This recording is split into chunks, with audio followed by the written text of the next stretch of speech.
পূর্ব ক্যারিবিয়ার নির্মল সমুদ্র সৈকত আর শান্তিপূর্ণ জীবনযাত্রার পাশাপাশি এখন ক্রেতাদের আকর্ষণ করছে একটি নতুন পাসপোর্ট। সম্প্রতি এই অঞ্চলের বেশ কয়েকটি দেশ বিনিয়োগের বিনিময়ে নাগরিকত্ব দেওয়ার প্রস্তাব করছে, যার চাহিদা মার্কিন যুক্তরাষ্ট্রের রাজনৈতিক ও সামাজিক অস্থিরতার কারণে উল্লেখযোগ্য হারে বেড়েছে। অ্যান্টিগুয়া ও Barbuda, Dominica, Grenada, Saint Kitts ও নেভিস এবং সেন্ট লুসিয়া এই 5টি ক্যারিবিয়ান দেশ কমপক্ষে $2 লাখ বিনিয়োগ করলে নাগরিকত্ব প্রদান করে।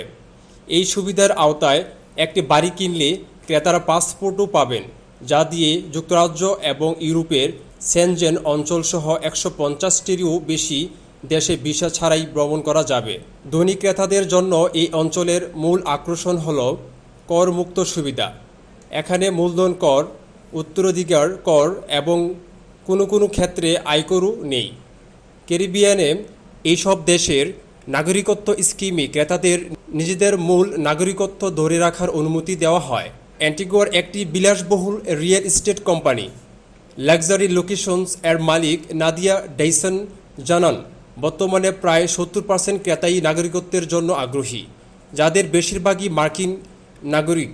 যদিও অ্যান্টিগুয়া নাগরিকত্ব স্কিমে বসবাস বাধ্যবাধকতা নেই, তবুও কিছু ক্রেতা স্থায়ীভাবে সেখানে থাকার পরিকল্পনা করছেন।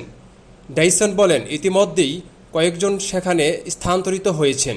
বিনিয়োগ ভিত্তিক অভিবাসন বিষয়ক কনসাল্টিং ফার্ম হ্যানলি অ্যান্ড পার্টনার্সের তথ্য অনুযায়ী গত 1 বছরে ক্যারিবিয়ান দেশগুলোর নাগরিকত্ব স্কিমে আবেদনকারীদের মধ্যে মার্কিন নাগরিকদের সংখ্যাই সবচেয়ে বেশি।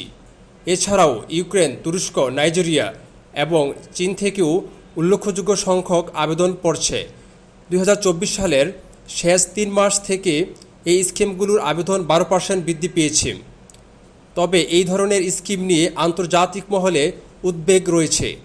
ইউরোপীয় ইউনিয়ন ক্যারিবিয়ান দেশগুলোর জন্য ভিসামুক্ত প্রবেশাধিকার স্থগিত করার হুমকি দিয়েছে, কারণ তাদের আশঙ্কা শীতল নিয়মকানুনের সুযোগ নিয়ে অপরাধীরা বৈধ নাগরিকত্ব পেতে পারে।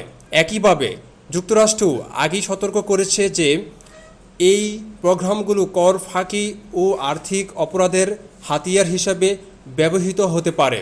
ইউরোপীয় কমিশন ইতিমধ্যেই এই 5টি ক্যারিবিয়ান দেশের নাগরিকত্ব স্কিম নিবিড়ভাবে পর্যবেক্ষণ করছে।